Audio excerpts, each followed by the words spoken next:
Welcome back to the Mid-Season Invitational. We're in the quarterfinals here today. And you guys at home, as you saw there, Harry's Expo's right around the corner. Make sure you go and get your tickets at harrysexpo.com to come and see us all live in Atlanta at DreamHack in this fall. But not only that, don't forget as well, at the moment, the new Battle Pass for Olympus skins are available. Make sure you get your Clockwork Chaos Discordia and your Mothman AMC skins before AMC gets nerfed, by the way. You start playing it right about now. It's the right time to do so. And joining me on the desk for the second half of the day is the one, the only, the best Taco.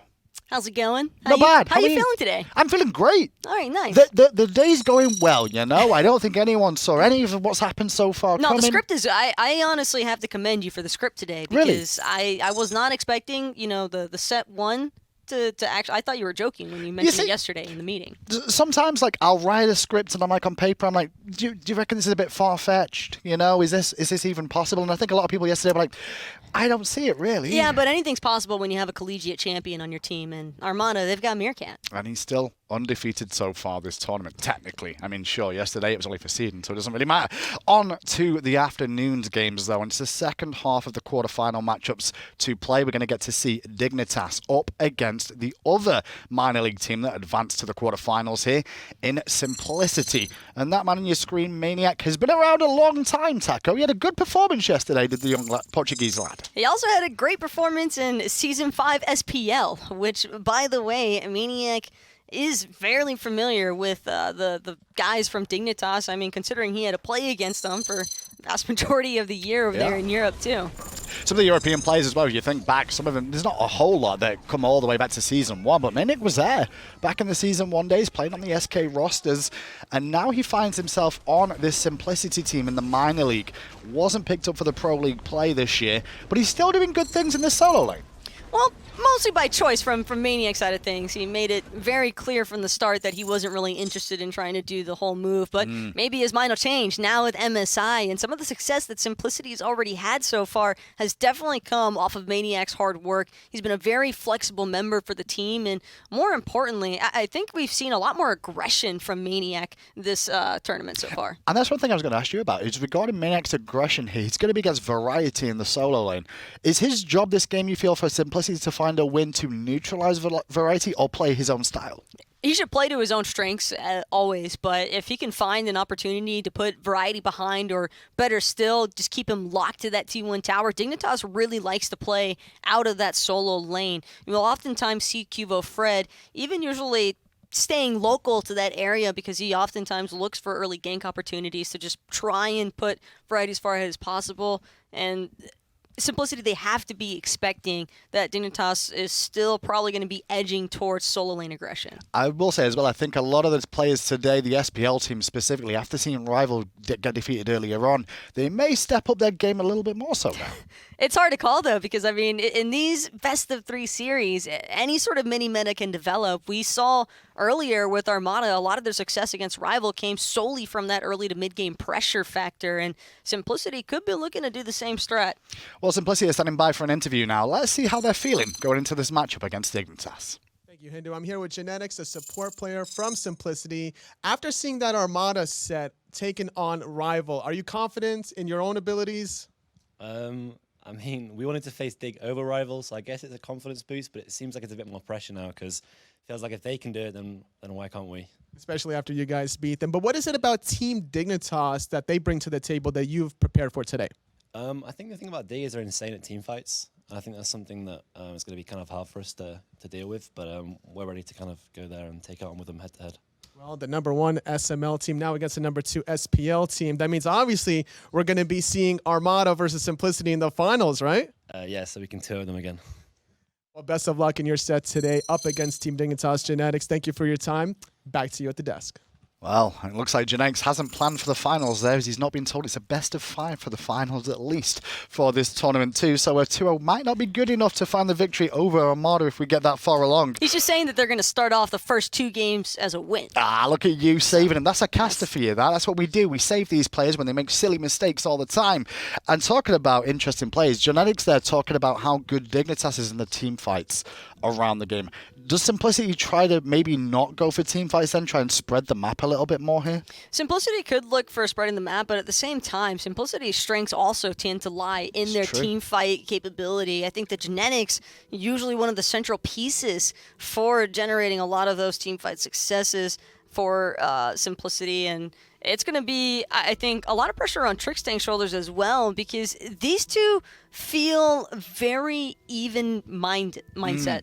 I think there's just a European play style more than anything else. The European supports are definitely, and there's all seem to play a very similar style. I think the only ones I can really think of that maybe a little bit different is Millsy. He's got a little bit more of that NA vibe to him. He tends to not really try to fluctuate away from the Guardians or Warriors, but we tend to see a lot of assassin flex pick options coming through from Trix or Genetics, and that little bit of a bamboozle factor could be problematic for Dignitas, but then again, when you've got Variety and Solo to try and deal with maniaKK, that's going to be a little bit of a confidence boost. And as you said, we were talking about maniaKK up against Variety here. Well, Variety, he's been around the scene since Season 1 as well, back in the Team Coast days, if you remember that far back. And he's had good performances, very, very god pull throughout the years, stuck with healers earlier on in his career, and then also a lot of mages. But now, Warriors, Assassins, a little bit more so, even though we're seeing a couple of mages come back. What are you looking at for Variety here today? One big thing about Variety is that it's kind of hard to know what to expect from him. I feel like at times he's been such a key piece for generating teamfight success for Dignitas, but at the same time, we've also seen him just be an outright lane bully. So it really just depends on what style of play Dignitas are really aiming for. And I think that Variety, one strong suit about him is that he tends to just look to complement Qvo the most in the jungle. Well, speaking of Qvo, I believe he's standing by with Anatoly to talk about today's match. Thank you, Hindu. I'm joined by QvoFred, jungler for Team Dignitas. We saw this set earlier today, Armada taking out Rival. Is the SML teams the real deal, or was that Rival dropping the ball? I think SML is looking super strong, not gonna lie. I think Armada came through today with some weird picks, and I think mad respect for that. So what was it about Simplicity that you guys noticed yesterday that you're going to prepare for today? We were mostly looking at like their picks and their starts and like how we want to play around that. And I don't want to give too much away, but I think we are prepared for that. Do you think that Simplicity is going to run any kind of cheese strats the same way Armada did? I don't think so. I feel like Simplicity is a bit more like meta-oriented and like they don't want to try and cheese too much, but what do you know? You never. Finals. Is it going to be Armada or Splice? Armada winning, easy. The SML team is going to win, says QvoFred. Thank you so much for your words. Best of luck in your set against Simplicity. Back to you at the desk. Well, I will say, coming into today, I think a lot of people expected business as usual from the top teams here in the MSI. But I think with what's happened so far with Rival getting defeated by Armada, both these two teams, Taco, seem very nervous because there's expectations on both of them now with the fact that Rival lost to Armada. Simplicity's like, well, we should be able to beat Dig.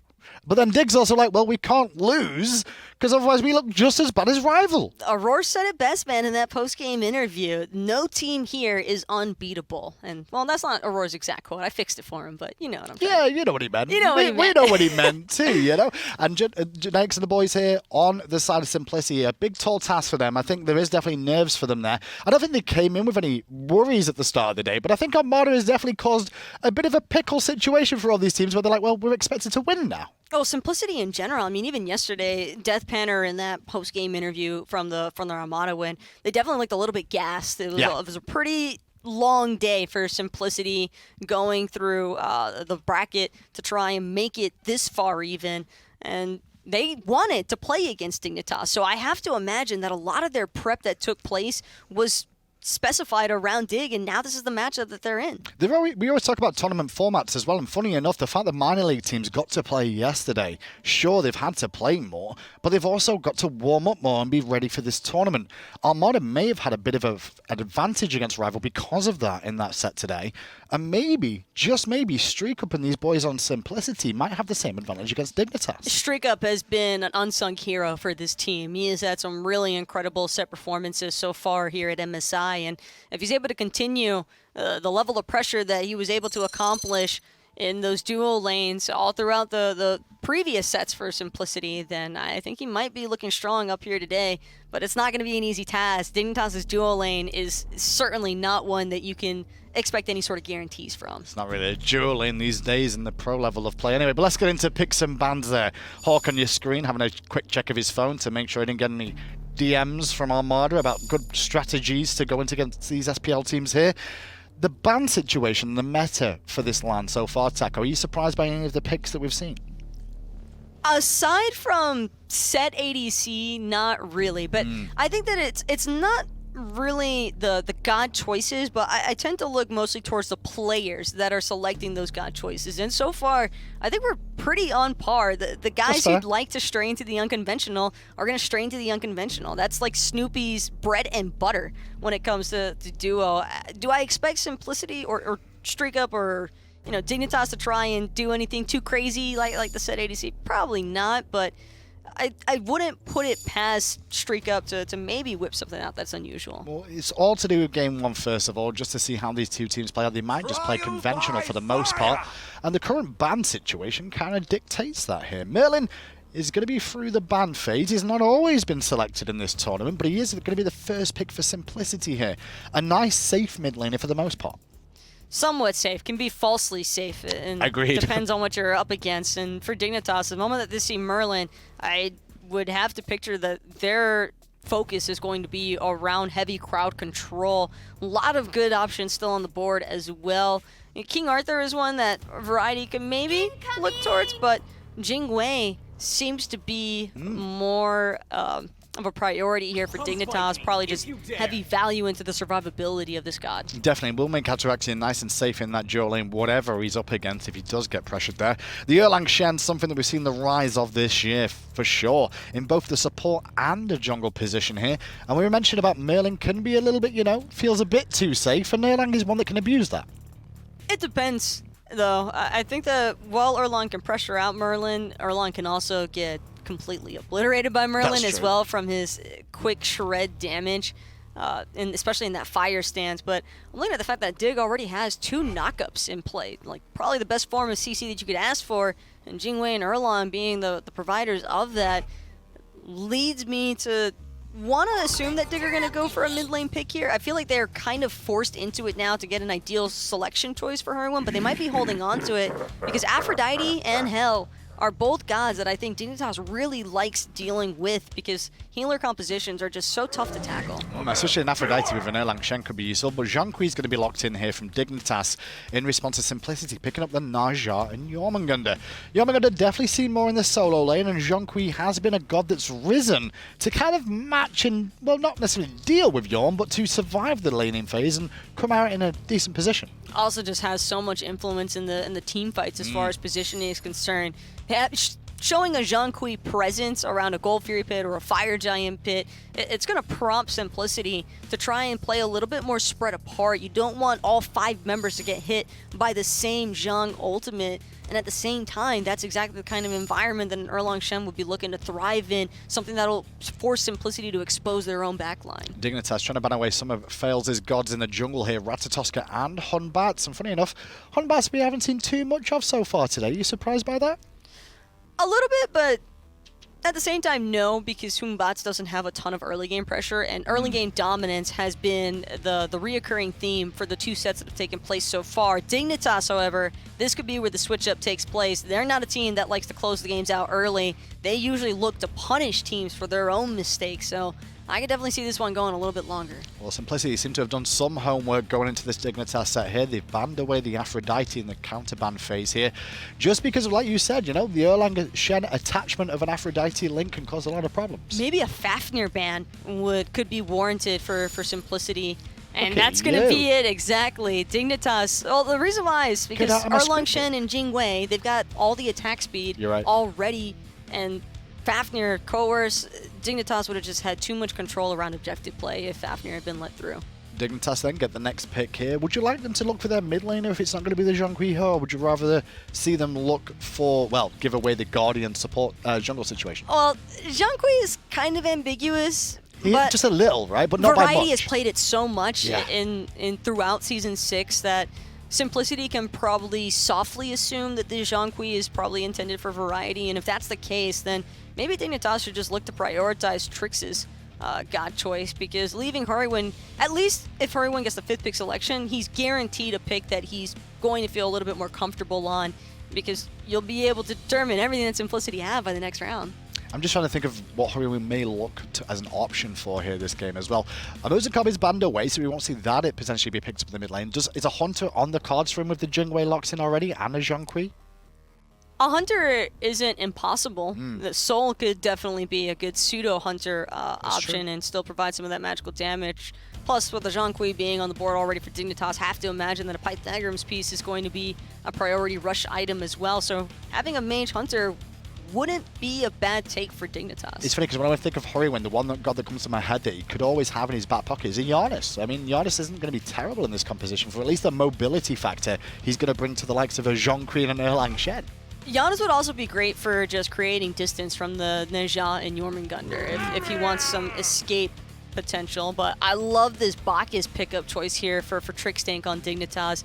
Bacchus is going to have a lot of tools at his disposal, I think, to force out that flicker really early on from the Merlin, and also just to interrupt the Neja. Every single time Neja looks for a sash, I expect the Bacchus belly flop to be the next ability coming through. Well, the new items coming in the mid-season, keep an eye on Bacchus because he will like to ult and belly flop twice. I was playing with it yesterday, it's a lot of fun, and I'm sure a lot of the support players out there will enjoy that too. But Bacchus is definitely a god that we've seen Trixtank play a lot throughout his career. He has always enjoyed it. It's not as good as it used to be in terms of securing Gold Furies and Fire Giants, but it can still make an impact, and it's actually going to be Simplicity bringing out the Hell and Horus here, 2 healers. You know, I honestly think Dignitas wanted that Hell. You reckon? It would have rounded off their composition incredibly well. They would have had so much team sustain and self-sustain with the addition of the Hell, plus the cleanses for the Jormungandr slows and Neja's ultimates. But Hurriwind still looking for a little bit of that AoE influence.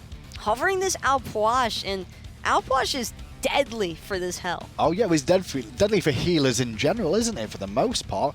And that Hell, though, where's that going? That's my thing, because we've got Merlin and Hell and Jormungandr and Horus, so it's got to be Jorm solo. It's got to be Naja jungle.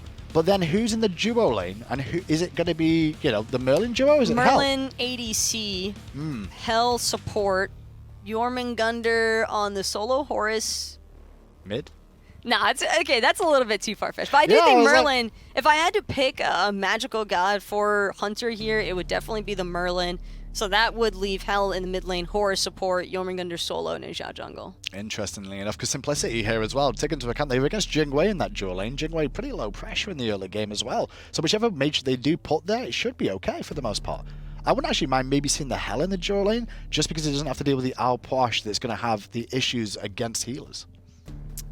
What happens if Dignitas decides to throw Alpoash into whatever lane the Hell is at regardless, though? There is, I think, a small opportunity there for Dignitas to try and flex that way, but Dignitas more than likely just going to play to their own strong suits here, and their early game is particularly potent here because of that Erlang, Shen, and Bacchus. Yeah, that Erlang and Shen Bacchus definitely have to lead the way here for the most part. These guys are getting themselves in game right now. That's why we're staying with us for the time being. And I'm more interested more than anything else about how Dignitas' composition is going to run through here, Taco. You've got Erlang, Shen, Bacchus that are definitely going to be diving in, and it looks like they may be leaving Ataraxia and Hurriwind to peel for themselves in the backline. No, they won't be peeling for themselves. They'll be helping to lead the charge. Okay. This is a Dignitas all or nothing type of composition. You don't leave room for the back line to be exposed. You have your back line in there with the front line because Dig can kind of afford to just create space through that emptying of the crypts. I highly doubt that Simplicity are going to be looking to fight inside of that Alpoash ultimate, and if that's the case, it kind of neutralizes the purpose of this Horus and Hell. That out-of-combat healing could be problematic for Simplicity to find with the amount of follow-up pressure that Dignitas has in their comp. Yeah, it does worry me a little bit because Dignitas' composition, in terms of building anti-heal as well, they've got a lot of availability here. Sometimes you'll have mages that may not want to get Divine Ruin. You may have some physicals that don't necessarily want to get Brawler's Beat Sticks. But this composition Dignitas have drafted here, they're all pretty good with those items. Yeah, that's not going to be the case for Dig. They won't need to have any of those concerns. But looking forward to seeing how this pans out for both of these teams. Well, let's find out. Simplicity up against Dignitas. Casters, take it away. More than happy to, Graham. Nice job between you and Taco there. SML has already succeeded once today. Can Simplicity find gold as well? Dignitas look to make that a difficult task because they pick the Opwash into the Hell, into the Horus, and it will be the Hell for StreakUp over in the duo lane. Very, very surprised at that. StreakUp has been playing tons and tons of Merlin ADC. I want to say it's his second most played god of the split, I think, behind only Chronos as one of the top selections for him would be my guess. But either way, to give Deathpanter this Merlin means that they must want to keep that away from this Opwash. I wonder if it is a last-minute switch-up because they're concerned about that matchup. It does seem, that seems likely to me that they would put this Hell over here in the dual lane. It's definitely the furthest place away from where I would imagine the Opwash would be, and it could give StreakUp a little bit of cover. The only problem is that QvoFred's on this Erlang Shen, and someone without much in terms of like movement ability, she does obviously have the movement speed, could potentially get in trouble if QvoFred sets his sights there. So this won't be an easy early game for Simplicity, but the rewards could be many if they can make it to the mid to late. I am just a little bit surprised at the Hell pick in a vacuum. Now, it was before that Dignitas locked in the Opwash, which is the big counter selection. But Variety is on a god that builds anti-heal really, really well. One of the best in the game at building Divine Ruin because he has such big AoE and tick damage, kind of the two things you want for it. Right. And you've got the Bacchus, which has innate anti-heal in the kit. As soon as you get hit by a tick of Belch, you are anti-healed pretty effectively. So I think this Hell could struggle for StreakUp, but we saw what a Hell that was kind of left unchecked was able to do against the Simplicity squad yesterday when Shinto played it. Could be some trouble, though, for maniaKK. QvoFred makes an early solo lane gank. And it's so funny. There's like these layers upon layers, right? Where suddenly support's over here in solo lane, there's 2v2s now. And so suddenly junglers are like, maybe we should gank over here. It ends up working for QvoFred, but the fight might not be done just yet here, Ryan. Variety in a ton of trouble. That ring toss does so much damage from Faeles, but Variety still alive at least for a little bit longer. Trick's trying to body block for him. He is trying, but fails. If he gets any cooldowns up, this should be a clean kill. No, how does Variety somehow make his way out? But QvoFred, caught off by Merlin, still survives too. Man, that's the Dignitas passive. Somehow they all slide their way out of there without losing anyone. That's crazy. Not even close for either of those guys. In fact, Quvo had one more HP than he needed at a healthy, or Variety rather, at a healthy 2. Yeah, HP. easy for Variety, by the way. Calculated, as we love to say. Right, I just knew it was like super easy for Quvo at the same time, so that's the way it is. Maybe he had the Abacus. What's the old school? Yeah, you, Abacus. You slide him around things. Yeah, that's right. He had one of those. He calculated easily. How do There those is work? there is no way that is easier than a calculator. No. There's just no chance. Yeah, get it right. The past, idiots. Didn't use their electronic calculators. But there's a lot that's interesting here. I mean, the Bacchus in of itself to me is interesting, Ryan, because we just don't see him that much. And you and I were talking, and I was thinking it's because a lot of his buffs were centered around making him a better laner, and now you don't really need to worry about that as a support anymore. What's your take on why we don't see more Bacchus? Yeah, it just feels a bit risky, I suppose, but at the same time, he's the tankiest character in the game. Yeah. You just get so Chug's much good. mitigation, yeah, and protection and all this kind of stuff. I mean, he got some nerfs to that passive and all that kind of stuff that certainly were needed. But I think people have just kind of forgotten about Bacchus a little bit. When I'm thinking about if this could be potent or not, I think it seems like it would be good. I mean, his level 1 is solid. He still gets power and a stun, and not many characters have that amount of power, and certainly not that amount of power and a stun at level 1. Still very tanky in the late game. Still does relevant damage. Seems solid enough to me, and he can punish this Merlin pretty easily. Merlin, I think everyone kind of overcredits his safety. That flicker does not get you very far, man. I mean, it'll get you out of belch range, sure, but certainly not out of flop range. No, that's a great point you bring up. I think a lot of the times there's just a bit of frustration with it because it feels like he gets out for free and it's so fast. And we remember all those times where he gets out, but not all the times where it doesn't do nearly enough for him. So I think you're right to say it might be a bit overvalued. As maniaKK is right to go into the ultimate. He was certainly in some trouble there on the right-hand side. Moves over towards Genetic to try and follow him up, but it's still at 3v2. But no one's told Simplicity. They're still moving forward because they know that in the back, Faeles is on his way. Quvo's in some trouble here. He's got Blink, no beads. Faeles going to slow him down. Sash is there. Good patience from Quvo. Did not want to get his 72 transformations interrupted by the Sash, so he just kind of waits it out and prays that he wouldn't die to the burst damage off the stun itself. ends up paying off for him. I mean, you say pray, I say abacus, so whichever one did you think it was here in Me that trying to situation? use an abacus is as good as it is guaranteed as a prayer. It's tough. Same results, basically, in those two situations. As Trixtank rejoins Hurriwind here in the mid lane, along with Genetics. And we're seeing more of this Horus, I guess, to keep having talks about these supports and what's being played there. And Taco has described him as a bit more of a win more god, and I think I find myself agreeing a lot. He can struggle from behind. I suppose, where do you see this Horus pick, and do you like seeing more of him? Yeah, I do think he's good. I agree with Taco, but that's kind of the nature of warrior supports in general. I think so, They yes. want to get ahead. And even though Genetics is less warrior-esque than most on the Horus, he's still a warrior. He still benefits from getting ahead early and leveraging his base damage, which is a bit higher. But even when behind, I think his peel is really, really solid. I think the reason that you feel like he needs levels more than most is because all three of his base abilities are really good, and you really want to level them all up. You want to be able to lower the cooldown of your 1 or 2 and just get that extra prot shred or whatever. You want to be able to get the bigger heal on the 3. There's a lot of things that you kind of feel like you need as Horus, and in the mid game, you kind of have to choose, do we want to prioritize the 1 or the 3? I think most of the time, Genetics is maxing the 2 first. I don't remember what he's going for after that, but it looks like at least he's starting in that direction right here.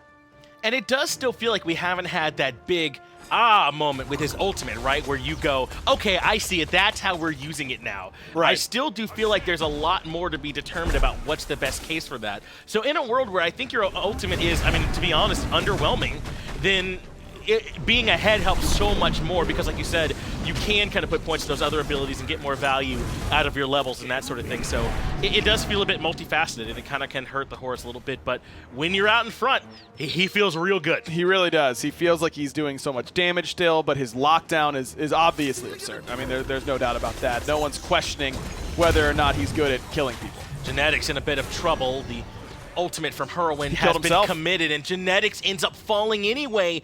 Merlin damage is enough to deter the rest of the aggression, but I think Dig are happy with that. I think Genetics killed himself there with the heal, giving himself an extra tick of the 3. Maybe the ticks would have been enough anyways, but the heal was irrelevant because he was so anti-healed between the Bacchus and the Opwash ult. I mean, you get basically nothing before you even get any sort of anti-heal items online. The Belch is 50% anti-heal, and then of course you have the Opwash ultimate, which also has healing reduction. You get 20% healing reduction per stack of what you got hit with on the ultimate. So that you could end up getting 60% anti-heal to a max of 3. So he got no healing at all and guaranteed at least 1 more tick. I don't know if that extra tick is what killed him, but it looked like it to me. When the margins are this low, that all must be considered in those moments. And Genetics, perhaps, it got a little bit away from him. He ends up taking that early spill. And we just mentioned how you'd really prefer not to, if you're on someone like the Horus, have those kinds of deaths. And when we say things like that, it always sounds obvious. You'd really prefer not to die ever, obviously, but there's some gods where it's much worse than others, and I think that we have sort of arrived at the conclusion that for Horus, it certainly is. Not out of it yet, but he's clearly going aggressive with that Blink Relic early. Got to make sure it doesn't happen anymore. And Trix went for the pen boots, so he also wants to be very Gross. aggressive. That's Bacchus. Isn't it? Yeah, love the pen boot selection. Cooldown boots, I think, are also really acceptable, but I don't want my Bacchus building the movement speed boots, the travelers, or the tank boots. Give me some damage, because that's what he does. That's right. Cooldown boots can feel nice sometimes. A little bit of extra help from the mana, because Bacchus can kind of run out. But pen boots, when you're killing people, that feels real good. It sure does. You don't need any more mana in that situation when you've handled the problem. So far, Dignitas having a good job here in this early game, but I don't know. They haven't exactly left Simplicity in the dust. And one thing to remember is that StreakUp is on a hell in the duo lane, just going uncontested right now for the most part. I mean, yes, the Jingwei's ahead, but I don't think hell minds. This has been mostly coasted for StreakUp. Yeah, exactly. And Ataraxia is playing a pick that doesn't really allow him to punish StreakUp particularly heavily. And eventually it's going to get to the point where I don't know how well Qvo can gank because the levels will be there for StreakUp. That's why I'm a bit surprised there's been so much focus right here on the right-hand side. Up in the air was QvoFred. He comes right back down and gets away from the Jormungandr damage. Actually kites it quite well, and Genetics can't get the ultimate off in time. You're there in place the whole time while it's charging, and he gets blown up by Qvo on the Erlang Shen. Trixtank, though, happy to sacrifice himself, but maybe doesn't need to. With a flop over the wall, he's out of there. I love Qvo's casual, oh, he's getting away. Just like hits him with the spear, and then just walks out just immediately. He was already low HP. He's juking around trying to save his own life, stabs him with a spear real quick, and then goes about his merry way. Genetics just doesn't have any additional HP at that point. He was only sitting on the Talaria boots, so no extra health or protections to be seen, and you could really feel it there. And it felt like it was only maniaKK trying to kill QvoFred in that scenario. I mean, everyone else was so distracted elsewhere in the fight that once Qvo avoided the ultimate from maniaKK, he was able to come over, throw in an auto, and just kind of leave on the back end of the fight. So it's just tough for Simplicity, it feels like, to collapse the way they want to all into one target. Dignitas did such a good job peeling for each other. And it was a sick ult from QvoFred that gave him damage mitigation during the Nausea ultimate that Faeles hit him with. It was a nice ult from Faeles, but Qvo's ultimate was still in the process of giving him the heal. And during that downtime, there's damage mitigation there, so he would have died without that, and then he would have died without the heal. But luckily for him, 9 turns Blessing kind of does both ends. You know, I was wondering, should I be thinking of Pythag's piece as like magical blackthorns almost? It's like, it feels so cheap and you get a nice power spike. Well, maybe I'll ask you about it later as QvoFred is once again taking on a wild ride, but this time they catch him. maniaKK gets credit. QvoFred deleted. That is absolutely not the trip you want to take. Yeah, that time they get him before the ultimate goes off on the top end. And there's just so much prot shred waiting for him. Deathpanter just finished off that Spear of the Magus. Genetics has prot shred as well, don't forget, but that's really more for Faeles. maniaKK's damage is relevant. Everyone was able to group up, and Trixtank couldn't get in there and disrupt quite quickly enough. But Dignitas have been at this blue so much, I thought it was theirs. Variety releases the ultimate, and he's tanky enough to withstand all the damage. Genetics is the one that falls. Variety's stuck inside this cove, but it's actually not too bad a spot. He ends up falling to Faeles, though, to make it a 1-for-1, and it looks like blue buff secured. So that time the invade didn't quite work. You know, I think your comparison of Pythag's to Blackthorn really isn't too far off. It does give you a little bit of health, a little bit of power. The lifesteal certainly helps. The 200 health in comparison to the 350 from Blackthorn is certainly pretty relevant. I mean, I don't think that the lifesteal makes up for 150 health difference, but overall, I think it's the same sort of idea where you want to be aggressive, but also not build pure damage.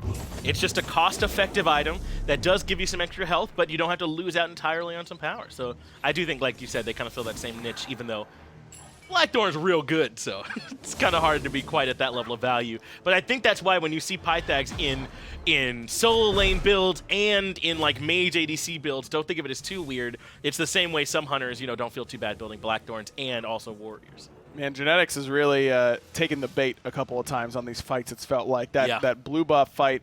It's a win for Simplicity, don't get me wrong, but Variety did a nice job of baiting in with Trixtank waiting in the wings in order to help him out. And once either Variety or Hurriwind, though I'm surprised that Hurry hasn't gone directly for a Spear of the Magus with this team comp, with both Trixtank and Variety really able to benefit from it. Maybe they're going to let Variety grab it after the Void Stone, but someone should be getting Spear here 100% because there is a lot of magic damage, and a lot of it is tick-based between Variety, Hurriwind, and even Trixtank with the Belch.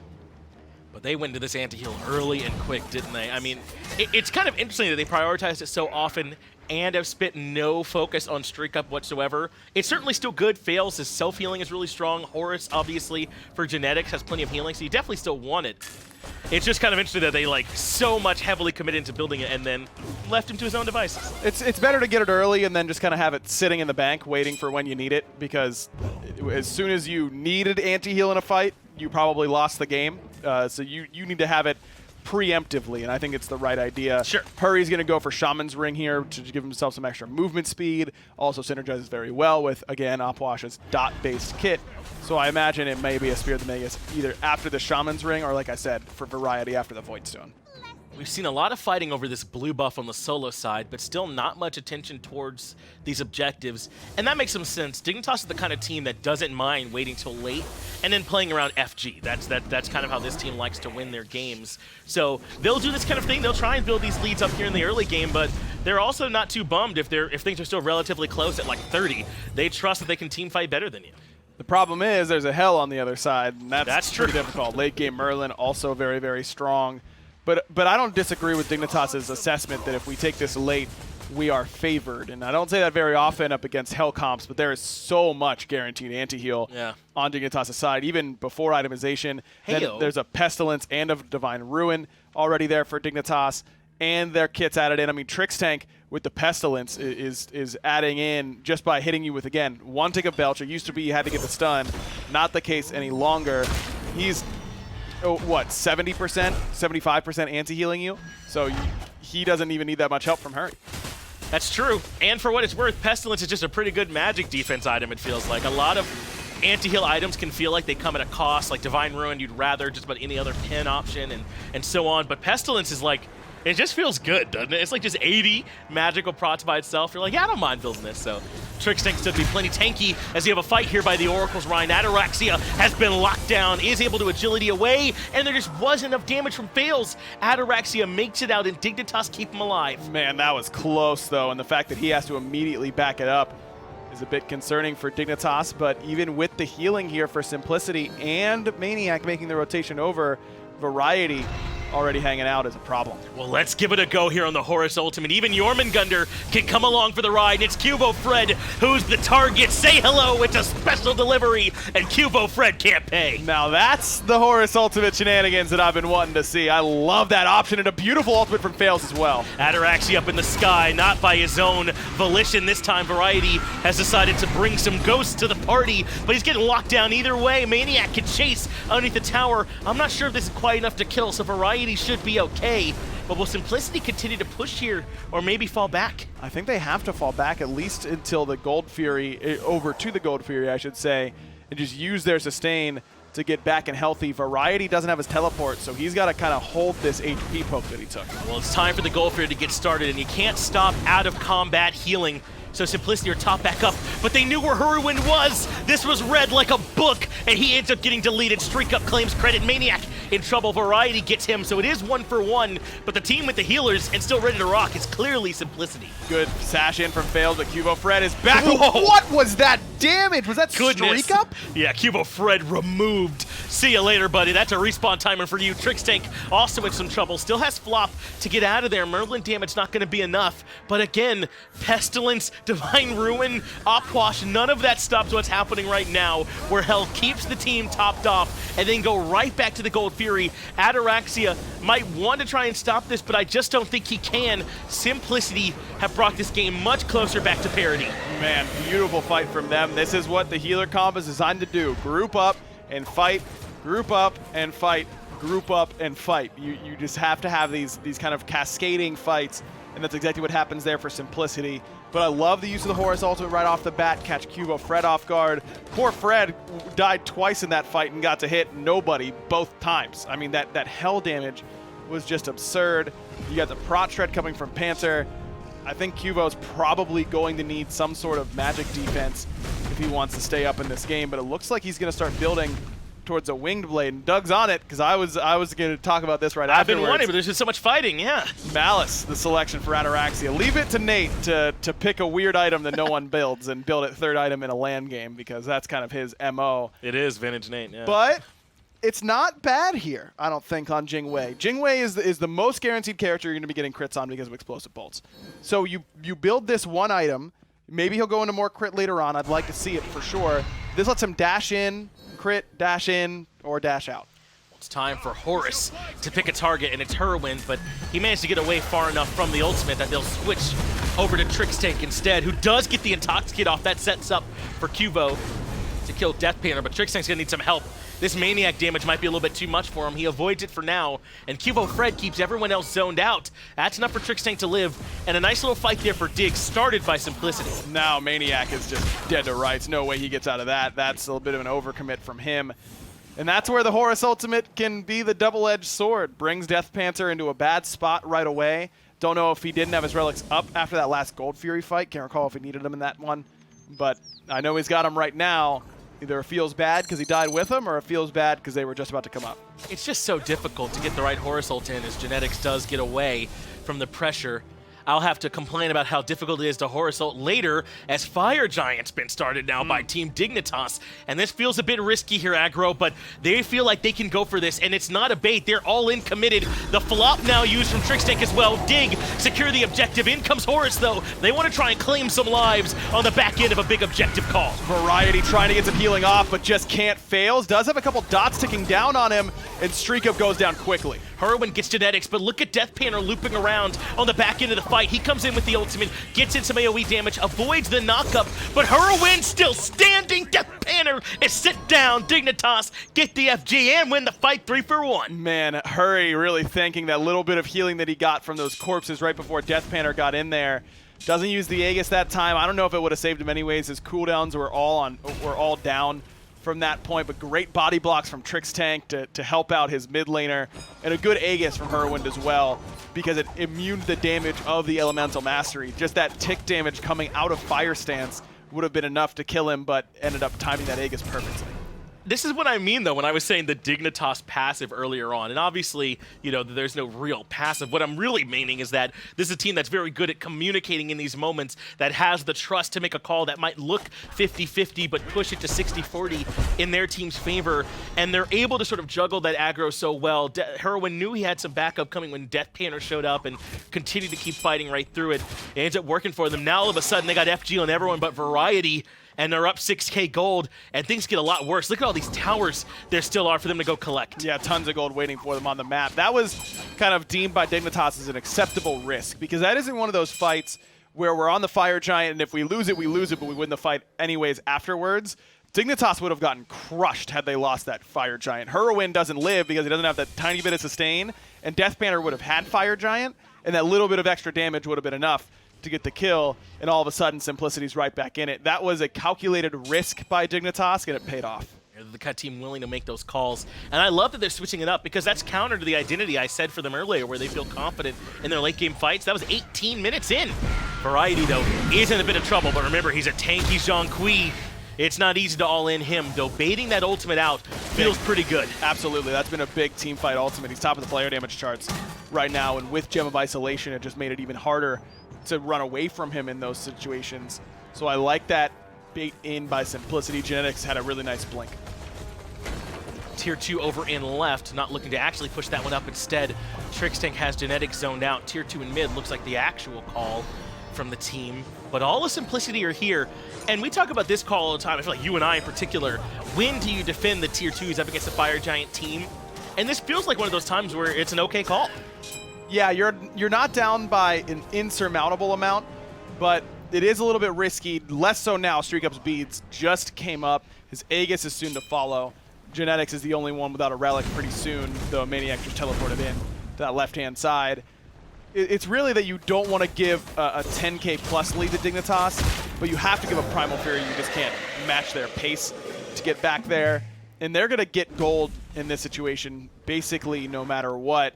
As soon as you start to split up and farm because you think they may have given up, here they come on the left-hand side, and Faeles has to start backing right away. maniaKK and Deathpanter are the only ones here, and I don't know if they can put on a full-fledged defense. Yeah, this Tier 2 tower is already below half, and it certainly is going to drop down. Genetics, though, is all the way in on this one. He is able to dash back out, and Dignitas only grab about 1,500 gold then from that Tier 2 by taking it down. And the Fire Giant buff's about to fall off. I think Simplicity have at least kept this one within reach, whereas if they didn't at least show some face on those towers, that's an extra 3k that Dignitas have right now. Right, that was a great defense by Simplicity in the sense of we didn't guarantee a loss from here. You keep your percentages a little bit higher at least with this sort of setup, but Ataraxia just finished a Deathbringer with all that gold that he got. Obsidian Shard done for Hurriwind. He's working on a Soul Reaver. No Spear of the Mega, surprisingly enough, on this roster, but no Voidstone yet either. Finally, Trixtank is going into one, just kind of relying on their own individual characters to get the job done. With still some synergies left on the board. This is kind of getting the exact unit you need, and insert favorite auto chess game here. Feels real good once you're going to finish this Voidstone. That is going to be pretty strong for them, and you're right, they still have Magus later if they want to try and add that to the pool, so things get scarier for Dig as the day goes on. Ataraxia, though, as he said, who needs Rage when you've got Malice? this Ataraxia Trixtank build, or not Trixtank build, but Jingwei build could certainly be scary. And really, who's in a position to punish this heavy lean into crit? No one on Simplicity really can send any reflections back as Simplicity group up to try and defend on the right-hand side. Last time I felt good about the Tier 2 defense. I don't know about this time, but maybe they just want to be in position for this FG that just respawned. Yeah, I think they just need to be here. I think this is the natural sort of ebb and flow of the meta. If everyone's going to go Jormungandr solo, and all of them are going to go hybrid, a little bit of damage, no thorns, because they need something like an Aegis or a Sprint to stay alive, then why not start going crit and just insta-kill the guy? I mean, who needs the pen build when you don't have to worry about that much penetration or armor on his side? I think it's very, very smart to start going crit against Jorm when they're going to go for this hybrid build. Hey, don't worry. Based on the past notes, we're going to see some crits soon. But here in this next game, we're about to see Horus try and decide where he's going to land. It's Trixtank, who belly flops perfectly timed. That was that cute, makes the though. Horus ult a bit wasted. I like the idea. And again, you don't get a ton of value out of that in fights. So I think that that's the right way to use Horus ults, right? Is to Yes. just kind of gamble on maybe you can find some nice opportunities. Agreed, and I like the way that maniaKK preemptively went down. He was submerged when they teleported, so he could have kept a knock-up chain going from that position had that landed, but pretty difficult to find someone besides Hurriwind, I think. Even Variety has the blink available to try and get away from that Horus ult once he sees it. But still good to see Simplicity are clearly practiced with it. I don't think we've seen anything particularly errant with it, just good responses from Dig. So that's good news for them as Fire Giant leashed by Dig. They had it for a moment, but instead of pushed back over to try and zone them out. Look where QvoFred's positioned. There's a ton of wards, Simplicity no, but he does at least kind of force a pincer, and Dig move back towards FG. No frenzy for them. It's a cursed Ankh for Trixtank, so you kind of have to commit to the fight, I think, here. And they also have 3 blinks. So they're definitely willing to all of a sudden be all in for this Simplicity team to try and defend as Dignitas yet again head back towards FG, but still no hard commit. Variety's pretty willing to tank this up. He's got a Mantle of Discord, but now Trixtank gets CC'd. He is able to flop back out. Genetics repositions, but it's maniaKK's way in the back line. Frenzy popped, though. That means Simplicity are all in on this fight. Horus ultimate used, not much gained, but maniaKK comes back in to look for some knockups. That spreads Dig back out, but like I said, those blinks mean they can re-engage at any moment. Trixtank follows up with the Intoxicate, and maniaKK and Genetics are melting as the front line. Though Faeles gets a nice kill on a Trixtank in return, it's 1 for 1. Not too bad, and they've got far more sustain on Simplicity's end than on Dignitas's, so this is a fine position for Simplicity to be in. This tower being up ends up being huge, because otherwise Dignitas could have just ran that all the way down to the Phoenix and really punished Simplicity with a solid chase. But because that Tier 2 tower is still standing, and Trixtank took a little bit too much damage on the initial initiation by Genetics, that means that Dignitas has to back it up. And it's so tough. Puch does do a ton of AoE damage with his ultimate, but it doesn't feel quite like a traditional mage because it does kind of stop like at that first person you hit, right? Like a lot of his damage. So when they are kind of in that clump, unless it's the ult, I don't know how much they can punish them unless Variety really gets in there. It can make sure that he gets an ultimate off on a lot of them, and Simplicity able to just make it out. Ataraxia is going to be able to burn this Oni Fury very, very quickly with his Malice and Deathbringer. That will put the pressure on Simplicity. A little bit unfortunate, I'll say, that the right side tower is the one Dignitas really wants to get, because Simplicity will be on that right side to clear those Oni waves during this Fire Giant dance. This is still just extra golden experience that Dignitas are getting that Simplicity will not with that Fury, and you keep, you know, poking them. You know, are you ready for this instance? Are you ready for this instance? maniaKK might have this ultimate forced out here soon. He does get it. No, he doesn't. Make it off in time. Hurriwind grabs the kill, and that's huge for Dig. Now they can move right back towards the FG with the 5v4, and they do still have Variety's kit waiting. 2 ults used, though, both Qvos and Hurriwinds. Hurriwinds in particular a big deal, but Fire Giant getting low. Dignitas may just want to commit. And they will indeed, but they're going to commit for the fight instead. Trixtank flops in, StreakUp low.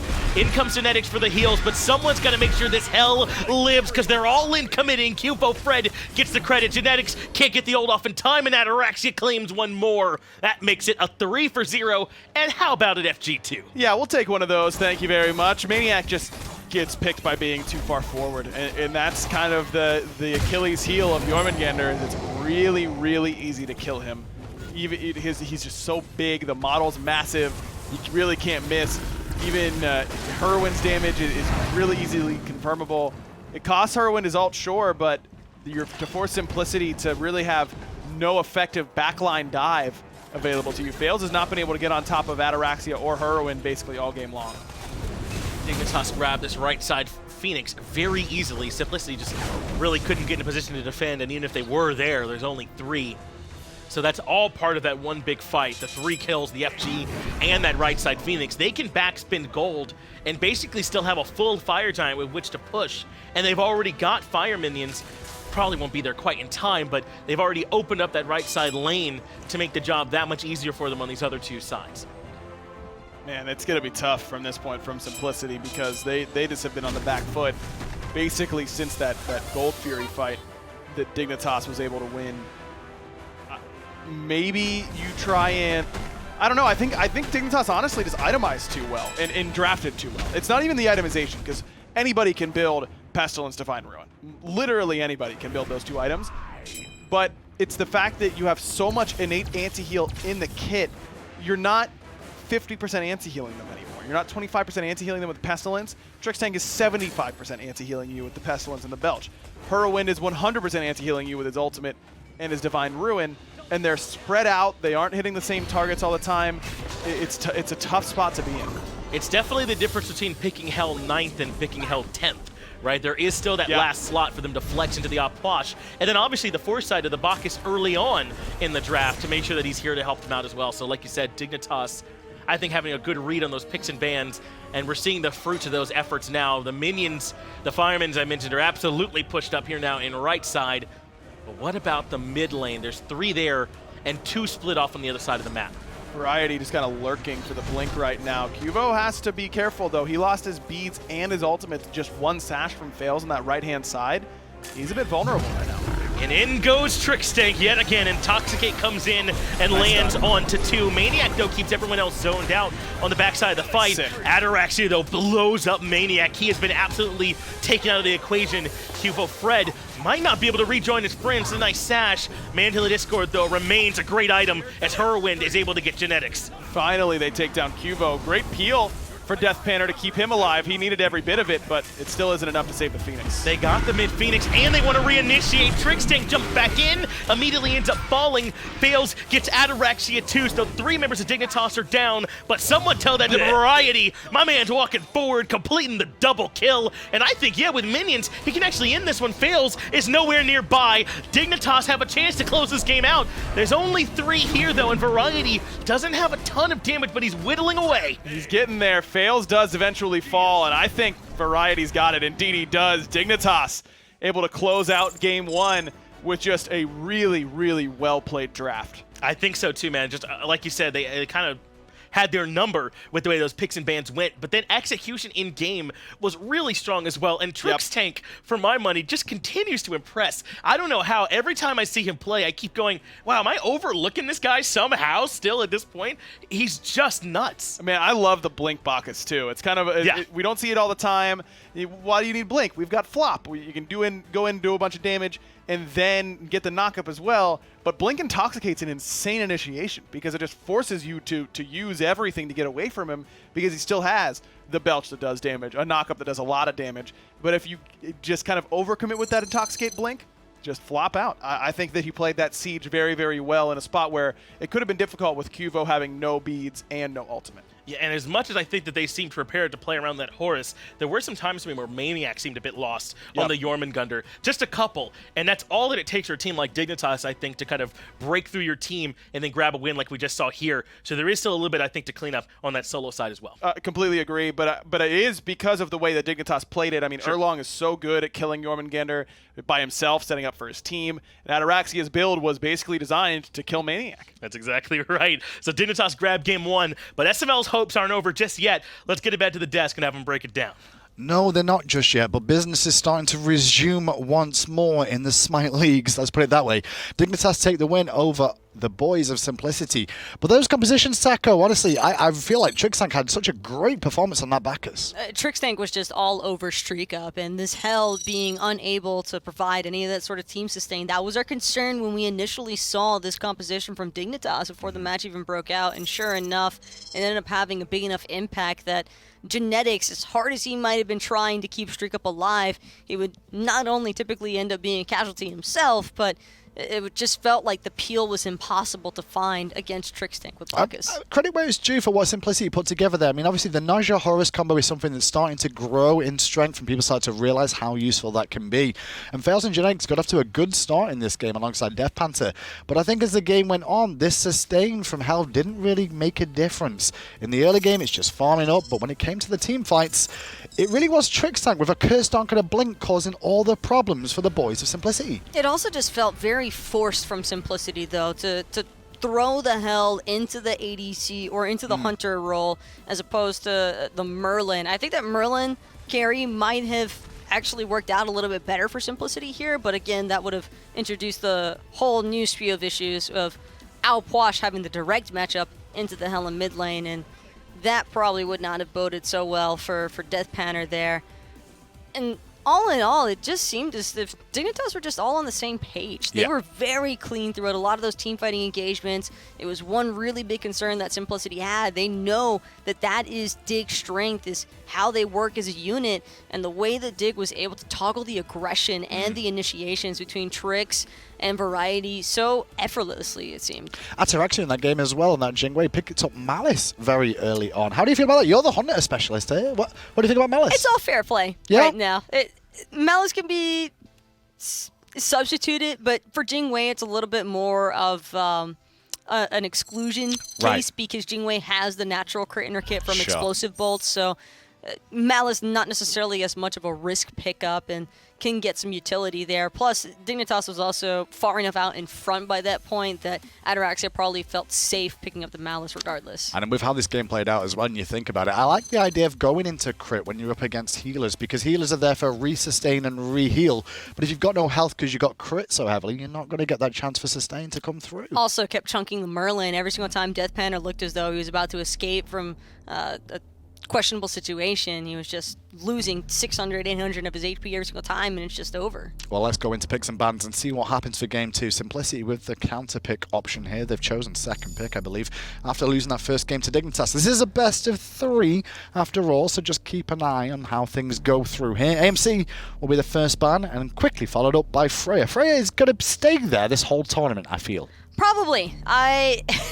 The only way I see Freya making it through is if more than just Freya makes it through, if that makes sense. Like maybe Freya and Merlin, or Freya and Almuzin teams trying to kind of play around one team being able to get the outright better pick. So it'll be interesting to see how that develops over time. But for right now, no real surprises here. Almuzin, Freya likely going to stay banned. Simplicity, however, might want to take note of that Erlang. Wouldn't be surprised if they maybe chose to ban that option. It's not a bad idea, because can you really first pick Erlang Shen in this meta right now? Is he okay to do so? But is there more prominent things that you should be taking is the issue, right? Jormungandr is also a very prominent candidate for that first pick selection, but for Dignitas, I mean, this is kind of just all dependent on what they feel more comfortable with, and despite having handled maniaKK fairly well in the Jormungandr in last game, since Dignitas has no intention of picking it, they'll choose to remove it as an option for Simplicity. And then that's a question for Simplicity now to choose what they do in response. Merlin available, Naja, Erlang, Shen, they're the big top picks that we've seen the majority of the time here being selected first. So Simplicity will answer back and say, hey, if maniaKK can't have that Jormungandr this game, Qivo will not get his hands on that Erlang Shen. And that leaves open the time god himself. Chronos will be the first selection for Dignitas. Definitely flexible to the mid and the dual lane, but leans more to the dual lane. Such a safe option, though, for Dignitas to have as a first choice. Simplicity also, now the ball's kind of in their court to try and figure out a strategy to best toggle this Chronos. It's never easy trying to dictate where Chronos is going to wind up from a first pick position, and on top of that, he's very easy to build around also. Take into account both these teams in a quarterfinal match here, and later on today you'll find out who their opposition. Whoever wins this will face off against in the semi-final as PK Pittsburgh Knights versus Renegades is later on today too, which will be a very interesting match. For now, Simplicity thinking about this Terra at the moment, which is flexible, but less flexible is Osiris. He's going to do exactly what he says on the tin. Throw things at your face until you die. This Osiris pickup might be try a soft deterrence factor for Dignitas to not want to clear out rush for a double hunter composition, because that is one safety net that Chronos can provide for teams, is That's true. the ability to possibly pick up a physical or another hunter type mage like the Soul. She's only had one debut so far today, I believe Meerkat earlier on, so That's true. it's not like she's completely out of the equation just yet. But this Merlin run back could potentially be for Deathpanter, and I think that I would prefer to see it in the mid lane role as opposed to duo. The dual lane, yeah, I agree with that. I think it's very certain situational compositions that you can run into. Merlin versus Chronos in the duo lane, like, is that even gonna be a potential thing? And if it was, does anyone get the better end of that? Probably the Chronos. Really? Since he's got the rewind, Merlin has a lot of damage, but it's not necessarily burst damage. It's more so damage that takes place kind of quickly over time, but it's still possible for a Chronos to get out of that with the rewind, so it's just not worth the risk there for simplicity. But Dignitas are sitting heavy. They are. As to what they want to opt for, is follow it up. Neja would be a strong flex pick option here, but I almost want to see this one for Trixtank, guaranteed. I was going to say, I think with Dignitas' faces on the screen there, I think a lot of them are just like, the world's kind of their oyster with how this draft has gone so far, and they had to kind of choose a direction here of what they wanted to do. It's going to be the Najjar King Arthur, so King Arthur more than likely up against the Osiris, something we've seen quite a while. Don't think we'll see many kills in that lane, even though it is variety versus maniac, unless a jungler appears. I almost would have liked to have seen a Cirquette, but Dignitas maybe even holding on to that possibility. The simplicity, a little bit of pressure on them now. Osiris is great at dealing with double hunters, but Terra is also, I think, going to double down on that aspect. Simplicity really trying to force Dignitas away, I think, from their team fighting capability by just looking for space control, which Terra and Merlin can definitely provide. Yeah, I think Simplicity may need to look towards a Fafnir ban yet again here for game number 2. Chronos, as you said, already on the docket here. Normally you'll see another Hunter potentially paired with that one, and with Najjar and King Arthur, Fafnir ban could be a good option for them. It won't ban Trixtank out of a god pool by any stretch of the imagination, but it will take away some possibilities if they're worried about them. Well, it seems as though Simplicity aren't convinced that this Neja is going to be for QvoFred. Rightly so. Daji will be banned, and Daji would have been an excellent option. She's the ultimate Merlin killer, I think. And as a result, Dignitas kind of also forced to ban away some of Faeles' signature picks. That Ratatoskr is going to have to sit on the sideline for now. There's might be a chance for an Osiris jungle. There's a possibility. We've seen some Osiris throughout the years, but it's not really kill potential in terms of a gank, is it? It's more like, I'm going to run at you, farm up in the early game, and wait for the team fights. Well, Dignitas, they have some early game presence between the Neja and the King Arthur, but the Chronos could go either way.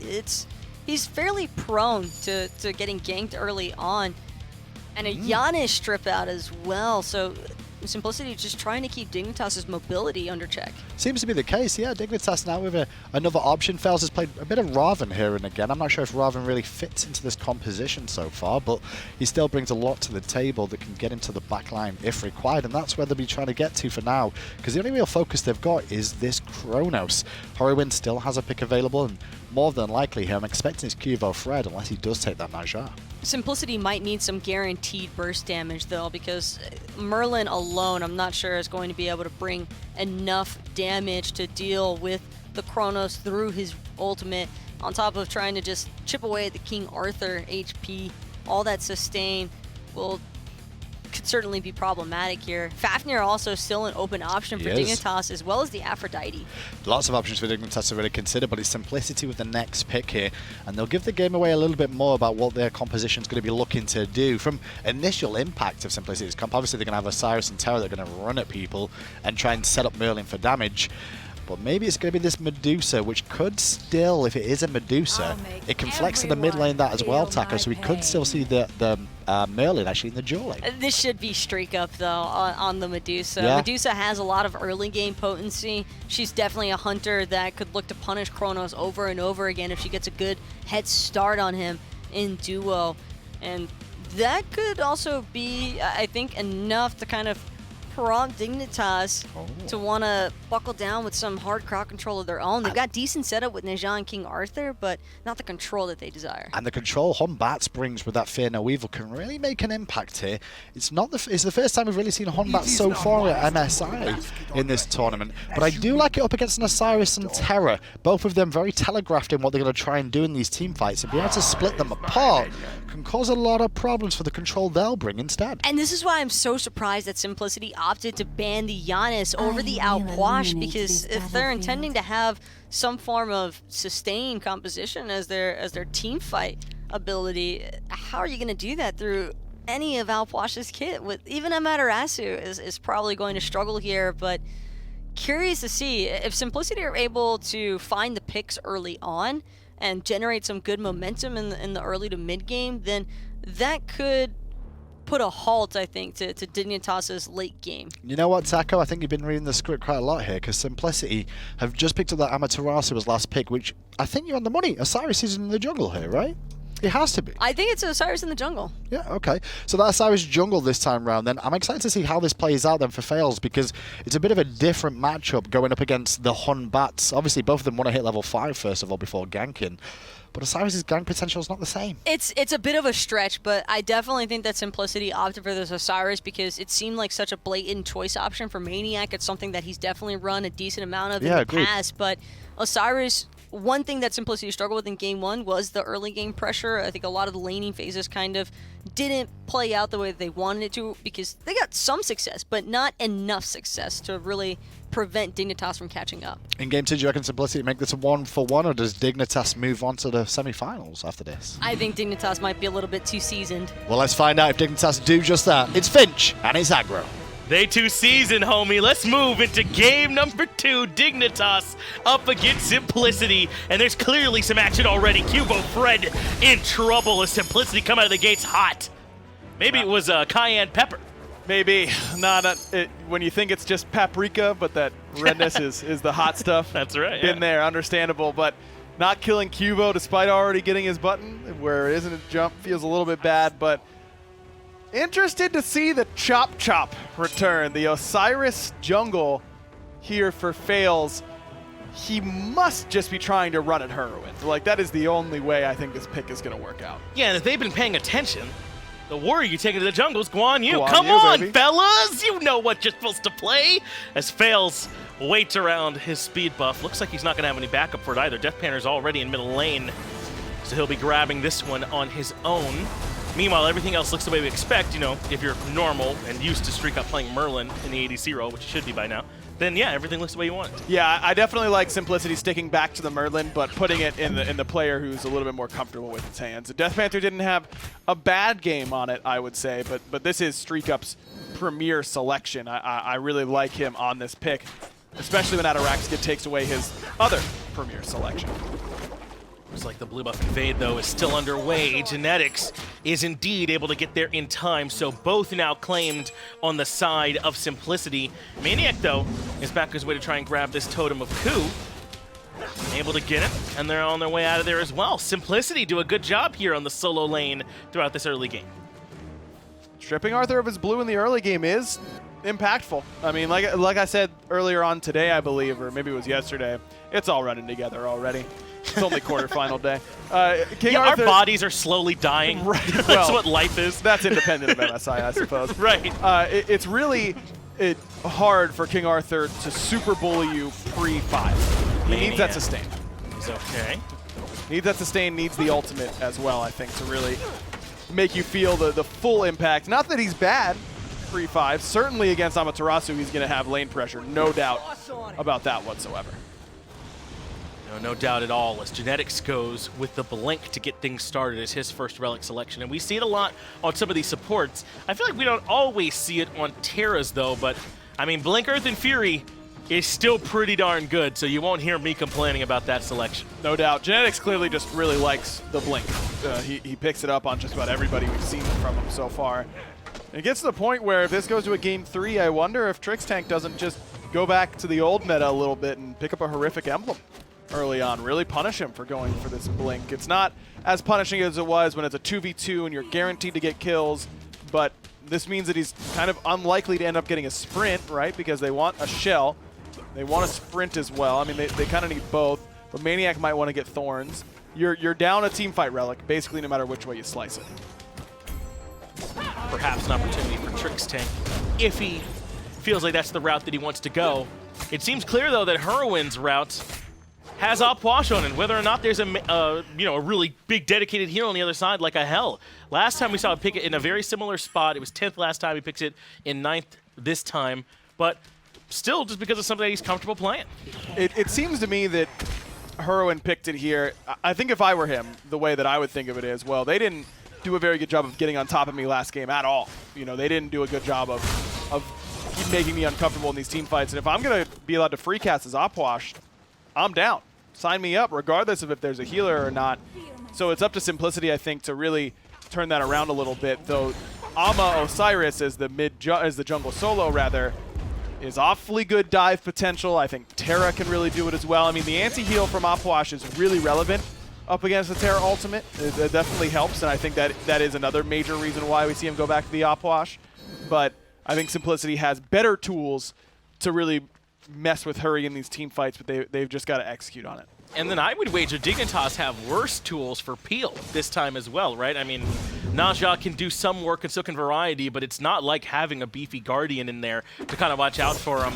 Probably a lot of that responsibility going to fall to QvoFred to make sure that the Fear No Evil is well timed. But it can only do one job, right? Is it on the front of the fight, setting up for you to get kills, or is it kind of in the back, disrupting their dive? He's got to make sure that he's really careful about where he's picking to use that cooldown. Hurry has great follow-up, though, if they are able to play aggressive off of that ultimate. So I don't dislike the pick, but anytime I see Amaterasu in an immobile mid lane mage, I hover my finger over the F key preemptively because it's because you're gonna put F in the chat to pay respects. That's okay. So I thought initially you were saying like F6, like I need to surrender its Ama. Yeah, that's then a different I thought key. you were saying F, like that's where your beads are bound, so you gotta be ready to like beads really quickly. But now I see you were saying a dumb meme about chat. Correct. Yeah, we got there eventually. Yeah. My relics are bound to my mouse. That's good. I don't like having them on the keyboard. Mine are F and R. Is that the default too? Well, F and G is the default. I moved to G to R. G's dumb. F makes sense though. Agree to disagree. Maybe try and switch it up a little bit, Finch. My mouse is my push to talk. That's just bad. What? The mouse too? That's how I talk. Mouse 2, like right click? No, not. I guess not mouse 2 then. But yeah, it's So like it's my like little mouse button on the 4 side. usually? Yeah. That's how I do push to talk. That means that you're squeezing your mouse sometimes. Right. That affects your aim. Yeah, I usually squeeze it really hard anyway. Though. Oh, okay, good. That's good. What it really means is my mic's open way too often. Sure. Really, that's the trade-off. Well, I think we can all agree with that. Not here. No way. You don't mean that. Oh, of course not. No way. That's definitely not what I meant. Well, Genetics looks like he's trying to take a peek into the enemy jungle. He'll find not much there for him. A maniaKK trying to grab his own. It's really Variety who's moving in aggressively. Deathpanter's ultimate's already been committed, but not much found there on the back end really at all. That might be why we see Simplicity re-engaging, trying to look for QvoFred. Can't quite get him though, and in the end, everyone falls back. Really good patience there from Deathpanter to hold on to the Purification beads. Batz really doesn't do that much damage at this point in the game, so you don't have to respect that Fear No Evil too much if it's pushing you away from Hurriwind's damage, which it was. Bit of an unfortunate placement from Quvo in that spot, but a great sash, by the way, from Trixtank. During those iframes of the travel is when that Petrify went off for Deathpanter, so it ended up doing a whole lot of nothing. That's exactly what ended up going down there. His maniaKK is a bit low, that's why he's forced to use this dazzling offensive just to allow himself to reposition away from Variety. Look at this whole squad's coming from Dignitas now into the jungle. I thought Hurriwind might rotate with him, but he stayed back to clear the wave, as all good mid laners should do. And it's all about trying to see if they can strip away this blue buff, which they do successfully. Good wall from Genetics, and he makes his way back out. Glad Shield Rush for Variety. You definitely want to be going with this in your Arthur games. Ataraxia really getting bullied by StreakUp. Lost his beads and his ult in that setup right there. Nicely done by StreakUp. We're putting just about anything but Hunters over here in the long lane nowadays, aren't we? There is one, though, at least here in the middle lane, so his Hunters do slightly live on. Thank you, Medusa, for carrying the torch there for them. But I feel like it's just such a result of this meta. You can kind of put whatever you want over there because they just don't gank it anymore. You're to yourself. You can, all you really have to worry about is the opposition in the lane, and later on you've got all this farm. Yep, completely agree with you. That's really all it's about to me. Hunter itemization also maybe not at its strongest point right now. Look at Mid-Season Invitational, or Mid-Season Invitational, the Mid-season patch, yeah. Thank you, I talked earlier. Ataraxia, though, in a whole lot of trouble. There's no one there to bail him out. That is first blood as he gets dunked on. That's all StreakUp, though, man. Setting him up for no ultimate, no beads. That was all because of StreakUp's pressure that hit kill happens at all. You're exactly right. Good memory on that one. A simplicity. Glad they didn't pull that Gold Fury. As much as they did just win that fight against Ataraxia, I don't know how easy it would have been. QvoFred, though, wants to respond, drops the ultimate on a Deathpanter and leaps over the Petrify, but just not enough to actually clean up that kill. Deathpanter manages to get his way out of there. I'd love to hear you and your thoughts on this. It wasn't very good. Those are my thoughts. Yeah, you're either ulting there or you aren't. And he kind of tried to do both. It's a binary scale. Yeah, exactly. Ulting as they walk away, you may as well have not ulted. Fails. Gets away, though, from the fleeting breath. Is able to make it out of there A-OK. Though he is going to have to back and spend some time in the fountain. Fails on this Osiris in the jungle. You talked about this at the beginning of the game. You know, why has he picked this? Who is he trying to run down? I know it's early. I don't know if this is exactly where you want the Osiris to really be getting its value, but has it done enough for you so far as yet another blue invade comes through? No, I don't think he's been able to effectively defend his buffs on this right-hand side. That's the big thing. Variety is really starting to get pretty large on this right-hand side, and that can be a problem. Now, though, we might get to see him try and find some value as he just walks down Trixtank. So there you go. You speak of the devil and he shall appear. Genetics gets the kill credit, but that one was all fails. Variety has to fall back away from Simplicity, who are now pushing their way into the jungle to dig. And Hurriwind doesn't have an ult here to help out, but he ends up being okay. Faeles still lurking, but this is perfect timing. Speed buffs up. You go the way back. No way for him to get here in time. That's exactly what you want your Osiris jungler to do. Just chase down these characters that have a hard time getting away. Obviously, Opwash is #1 on that list, but Naja is also not very good at escaping, even with the ultimate from Osiris, because he's got Lord of the Afterlife and can just keep the chase going very, very easily. And that's what we need to see more of from Faeles, are moments just like that. We could find somebody who can try and walk down. Simplicity are down a little bit, but it's certainly not all doom and gloom by any marks here. I mean, 700 gold, 440 experience. Yet again, maniaKK has his ultimate forced out, but at least in trade, Variety had just gotten through using his, and he makes it back to the tower. But this is still very much a close game. Maybe slightly less close, though. QvoFred rotates in, Fear No Evil, and a nice kill. They have had a ton of pressure over here in solo. Faeles is here, but nothing doing for him, I don't think. With Hurriwind here, maybe they could even use Variety as bait. Him as being a little lower HP threshold. Really, this right-hand side, it's a miracle, it feels like, that maniaKK is even close in net worth up at this point, just because of how often he's gotten its blue buff stolen and Totem of Khus have gone in Dignitas' favor. Must be doing a good job of getting back Harpies when he can in order to try and stay close in this one, because otherwise, maybe, I mean, the invades are worth less than they used to be. Those invades are getting triple split most of the time, so it's really not worth that much gold, but it's just golden experience that maniaKK is not getting is the big deal. And that's why it is so impressive that it is still this close. Maybe you can understand why Variety's not further ahead, so to speak, but you'd expect maybe further behind. Interesting, the way that terminology might all line up there to make a little bit of sense. But this time, he will indeed be there in time to grab his own blue buff. The rest of Dignitas were elsewhere, not looking for the invade. But as I was trying to say earlier, this is still really close, this game. And I don't know that either of these teams has that much of a late game advantage over the other. These comps should both still be relatively relevant throughout the late game. Maybe Dignitas a little bit more worse for wear, so they don't have an actual Guardian on that side, but still, they should be plenty potent. Yeah, I like Simplicity's teamfight a lot. I mean, Medusa has Petrify. That's a pretty good teamfight ult. StreakUp is a great teamfighting mage. You've got Amaterasu and Terra, two of the best at that part of the game. I really like where Simplicity's comp is heading. Rewind forced out from Ataraxia, and now the beads forced out from Ataraxia. Faeles doing exactly what you asked. Fear no evil, not enough either. Faeles keeps up the chase. Ataraxia goes down, and Faeles is still not done. He's looking for QvoFred, though he might have bit off a bit more than he could chew. He does end up falling, but it sets up for Deathpanter to get the kill on the Qvo as well. 2 for 1, and I'm putting all of that right at Faeles' feet. Yeah, he was just all over Ataraxia, but some poor positioning from Ataraxia in that moment. Your Hurriwind now in some trouble too. Beads timed well, but it just doesn't matter. The Merlin damage paired up with maniaKK means he's got few options. Now 3 dead. And yes, Simplicity, I agree. Let's head right on over towards Gold Fury, see if there's any way Dig can defend this. Variety and Trix have got to go big here if they want to keep this Gold Fury from going down in Simplicity's favor. Couldn't make it there in time though. Simplicity grab it, but what about on the back end? Maybe they can find a kill or two.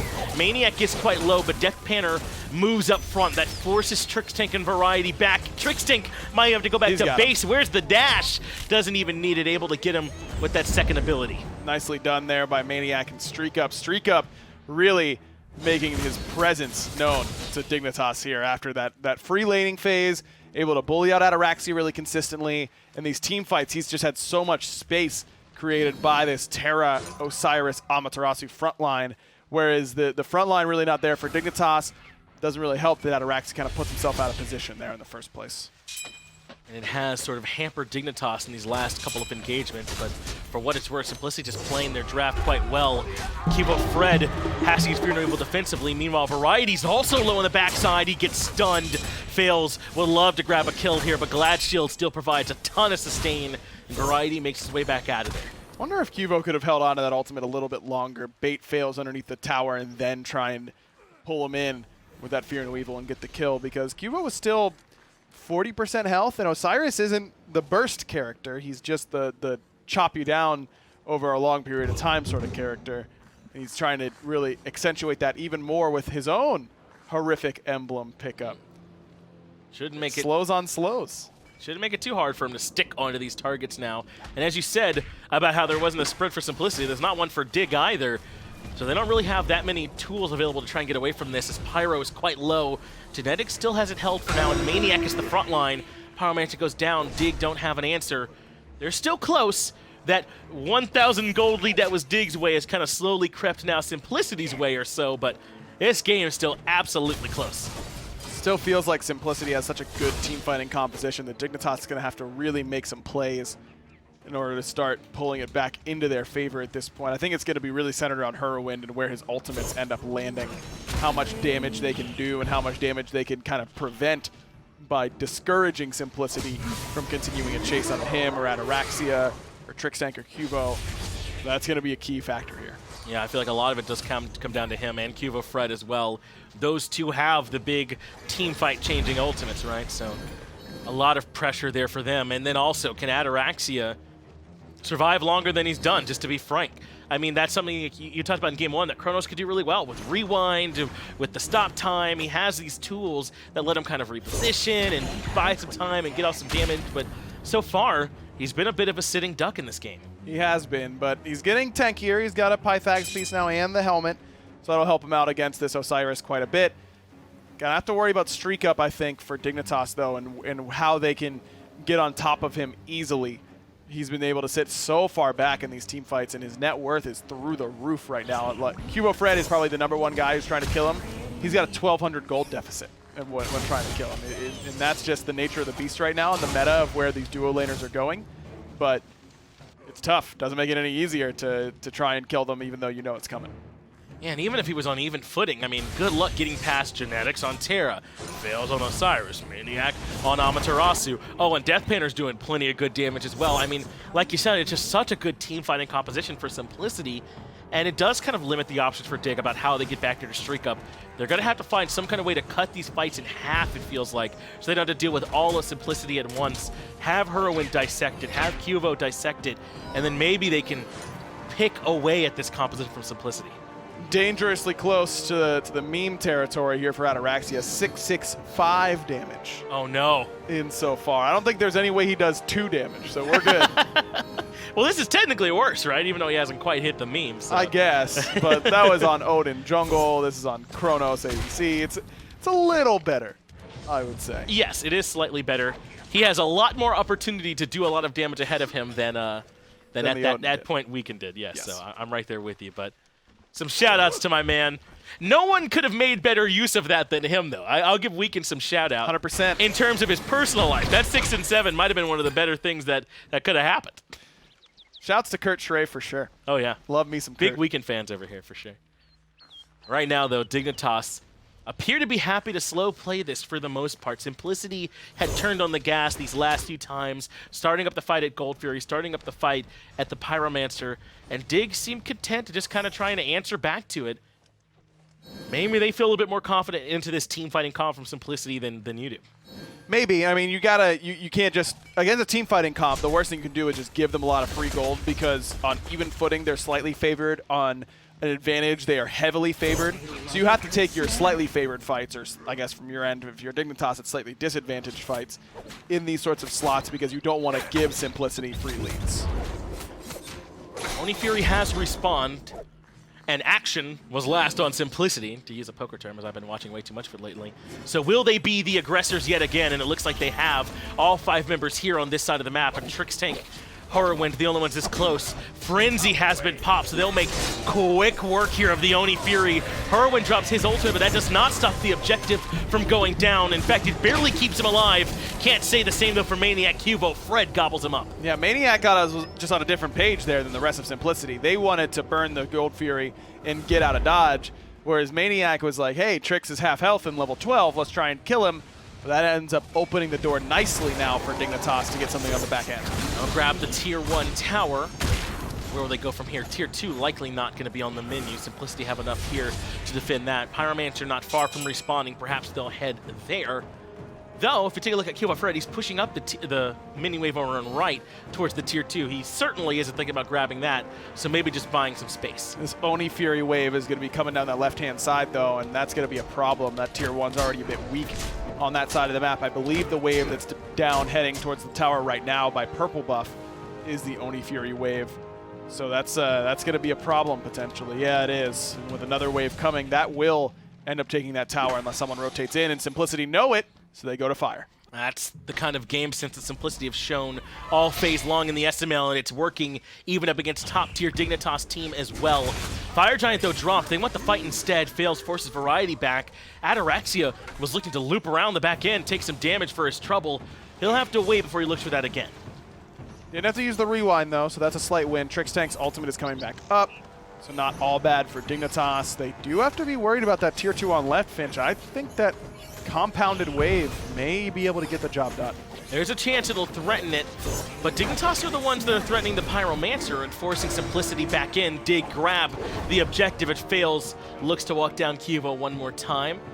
Not much chance, though, once he jumps away. So at the very least, they've answered that Tier 1 back by getting the Pyro, but so far Simplicity can't feel too bad about it. Finally, someone will go over to that left-hand side and take care of this super wave that has developed. It'll be Ataraxia, and he'll certainly appreciate that extra farm. In fact, he's caught up and surpassed StreakUp in farm. That's usually typical. The player who's ahead is going to start joining the team and start foregoing some waves, give up some golden experience, try and get your team ahead. It's not a mistake on StreakUp's part by any stretch. Nope, it's a team trying to come over and use the lead, and if your team can kind of tread water while you're still farming, then that usually is enough for you to be able to catch back up, and I think we saw something essentially to that effect here in this fight. I do want to talk about the frenzies earlier. I mean, you talked about this dance with the relics, the horrific, and how you might be forced to do a sprint. It looks like that's what happened. Trixtank got sprint, but it means they won't be able to match the frenzy, and there's 2 of them, by the way. maniaKK has one, too. So, I mean, Simplicity can have, what, 10 seconds throughout a fight where they're just yoked up when ready to go? Is that good? Yeah, I'd be on board with that. Yeah, I think it's good. The one thing I do think that Simplicity might be lacking is a Thorns. I think that if you, I mean, Hurriwind he's going to toss his damage out there. He's going to drop the ult, and your dive potential becomes basically guaranteed with a Thorns here for maniaKK. They might miss out on that just a bit. Variety takes a little bit of damage up front. Trixtank tries to follow back up. He has himself a target. and they've been taken up into the sky. Hurriwind responds with his own ultimate. It's Genetics that they're trying to grab, but someone's got to help Hurry. Fails, dies in the back line, gets the kill. maniaKK has been stunned out too, so that does make it a 1-for-1 in trade. And now with Faeles this far forward, maybe Dig can turn it, but no, Deathpanter answers back.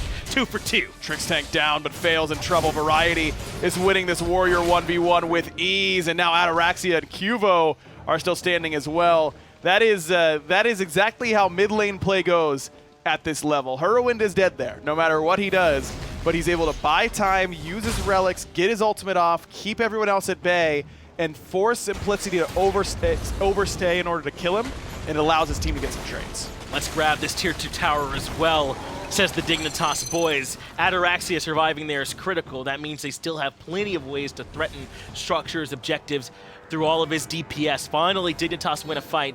And this is what I mean, man, about Dig. When I say they're patient, they're just willing to wait. They trust the way that they play as a team, even into situations that aren't optimal for them. And look at that, the gold lead now, 3,500 for them.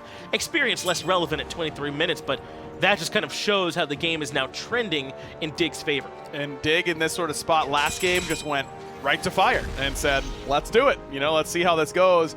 Might not be a bad time. I mean, they're low on relics, but so is Simplicity. And Simplicity's 0 for 2 on frenzies that are up right now. I don't know that you're getting a better opportunity than this.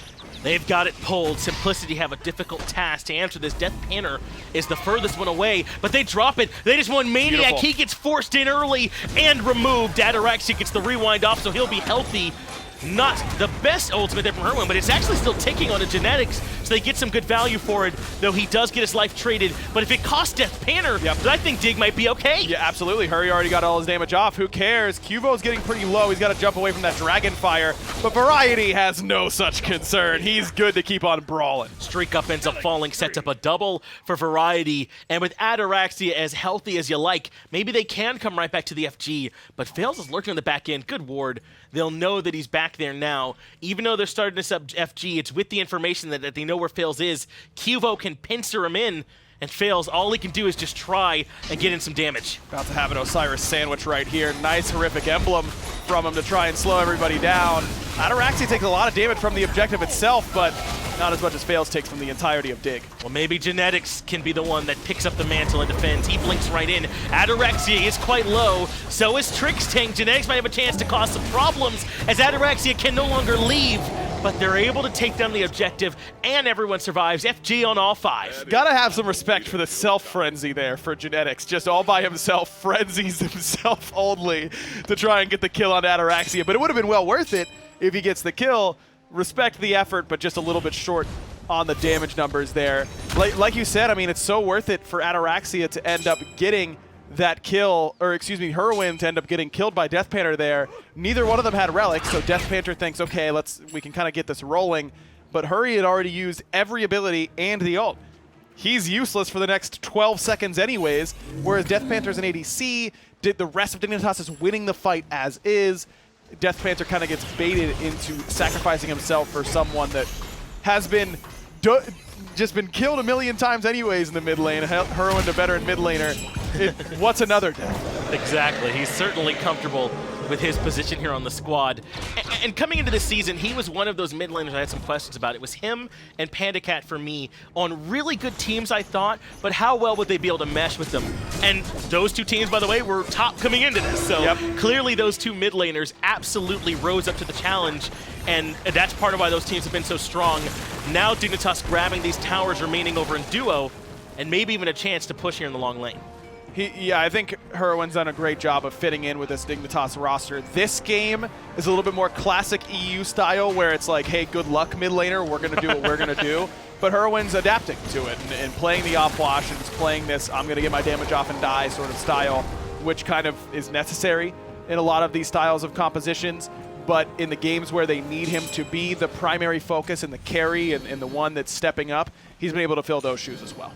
And we said QvoFred was going to have to choose where he was using the Fear No Evil, because it's probably the best tool at keeping Hurriwind alive in the back line. And these last few fights, he's chosen to use it aggressively on the front line. They isolated maniaKK in front of the Fire Giant with it last time. Those picks are a bit more valuable, especially if Hurriwind's going to get the ultimate off anyway. If he's going to cycle through his abilities, Watch out. You might as well use it there. But Trixtank might have been caught out. Ultimate defensively, and He's fine. We're good, and he's got a shield of regrow, so yeah, maniaK will bring you right on back here. Not quite enough damage from just those two, though. Fear No Evil might have pushed him out a little bit too quickly. They couldn't lock him down as much as they want, but now Ataraxia, bold as ever, is the furthest one forward, and all of a sudden Genetics isolated on the back line as well. Ataraxia zoned them out, kind of swapping almost into a warrior there, and Genetics ends up getting blown up. Ataraxia has done a really good job of playing Chronos almost assassin-esque, and you really need to in the late game because he becomes an assassin. He'll one-shot you and then have the option to get out. He has a ton of control too with that stop time. It's so difficult to avoid. As Dignitas now threaten the mid-Phoenix. Keep Ryan Variety too. He's looped around, and that's a pretty good empty the crypts. QvoFred gets a double. Deathpanter goes down. Hurriwind grabs one for himself as well to improve to 2, 3, and 6. And with the mid-Phoenix going down, Dignitas are ready to send SMLEU home. Let's take game number 2 and the set while we're at it. Dignitas may not have secured first seed, but they might be wiping their brow that they fell to second. Didn't have to deal with Meerkat's fearsome armada. Instead, they got simplicity and made it look pretty easy. And as strong as Dignitas looked here, too, I do want to take a moment to just say that I've been impressed with the way that both of these SML teams have played. Obviously, Armada, because they grabbed the win, but Simplicity looked great here in this set. They looked close and like they had a shot, a couple of things to clean up, and this is the top of the SPL they're competing with. It's not like they came in and let's see how they do against 8th or 7th seed. They're playing them against Dig, man, and they were holding their own. I mean, how many other teams? There were plenty of SPL teams that were pretty good this year that looked worse than that against Dignitas. So I think that's a good kind of measuring stick for Simplicity to see where they are. They are an SPL level team just competing in the SMITE minor league. I agree with you 100%. And I know that the way that these guys think, they're not going to be happy with this performance. They think they could have made a deep run here. Unfortunately, they couldn't make it, but I think they should certainly still hold their heads high. But of course, obviously want to celebrate Dignitas as well off their great win. They'll continue. Let's get it back to the desk. We'll have them break it down. Well, it seems business has resumed once again. MSI Simplicity, though, the first 20 minutes of that game tackle, they were in a comfortable position, in my opinion. Up to the 20-minute mark, it was still an even game throughout.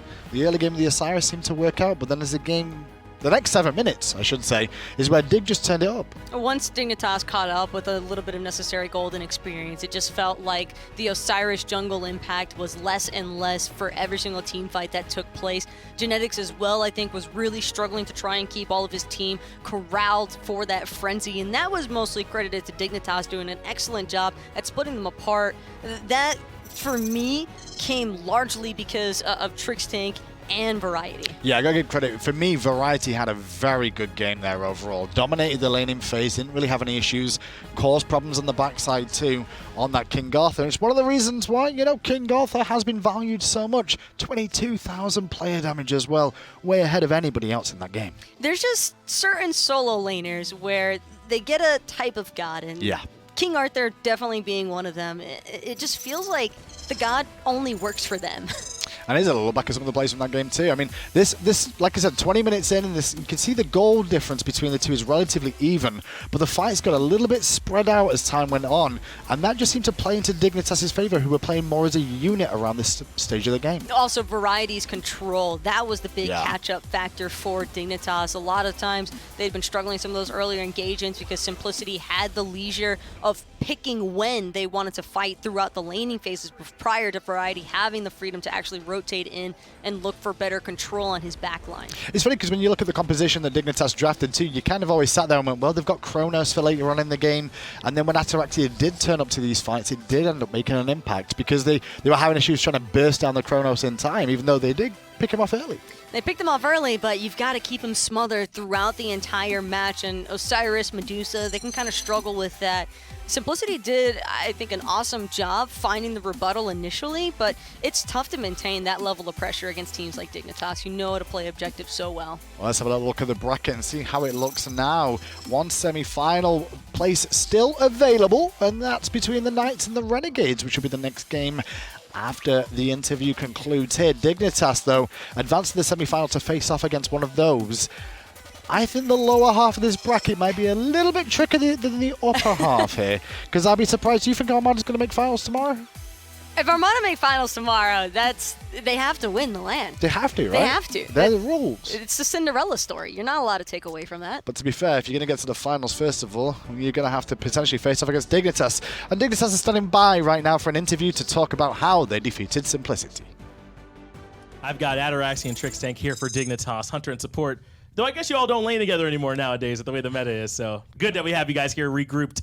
I guess the first thing I want to ask is, after the way that other SML set went with Armada earlier, were you all nervous at all coming into this? Clearly they can compete. Definitely put us up a little bit. Like we after they won, we were like, okay, we need to take this serious. No time for joking around or making one bad misplay, because these SML teams actually do take advantage of every single little mistake. So we just focused up. We did know that they were not going to be as cheesy as Armada, so we had that going for us. So we knew they were going to be solid and just do whatever we do, but we know we can do it better. So yeah. Nate, it seems like in game 2 you had a bit of a struggle in the early game. The Merlin ADC certainly was a little bit tough to deal with, but you were able to turn it around.